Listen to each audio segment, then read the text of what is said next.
Good morning, this is Dr. Ragini, fertility consultant from 49 Secunderabad branch. Now I would like to discuss the topic unexplained infertility. What exactly it is the meaning of unexplained, and who are the patients and what are the investigations to come to the conclusion. First thing, unexplained infertility diagnosis is by exclusion. Like first we have to rule out all other causes that they are not there and then tag them as unexplained. So what are the minimal investigations that we do to rule out other causes? That is, in hormonal blood investigations, we do thyroid test, FSH, LH, prolactin, okay, and sugars, blood sugars. These are the minimal blood investigations. And next we do to check the tubal patencies. Tubal patency is the fallopian tubes which are adjacent to the uterine cavity.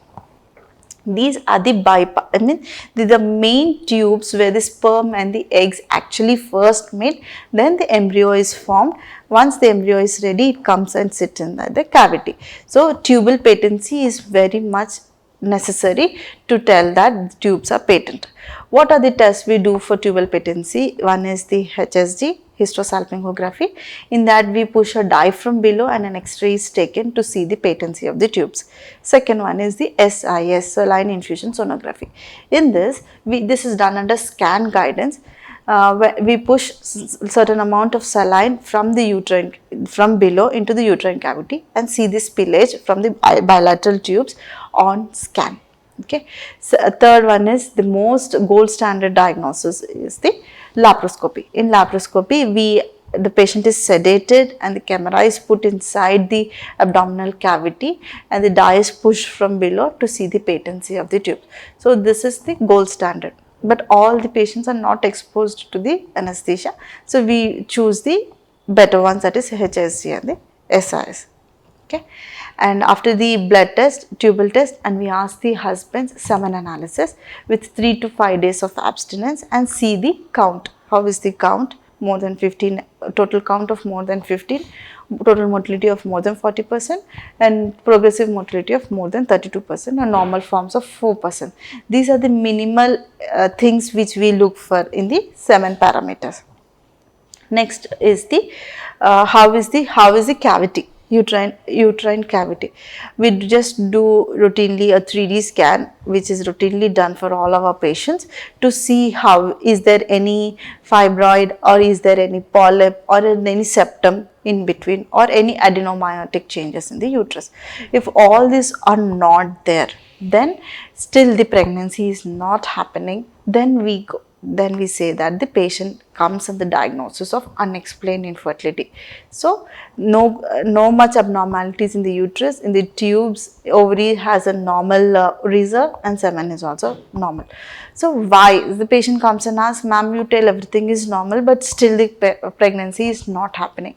So what we actually know is the tip of an iceberg in infertility. So there are more molecular and biochemical changes which has to happen for the pregnancy to occur. Like example I tell you, if it is just the cavity, there are certain moleculars, that integrins, which are present in the endometrium, which catches up the endometrium.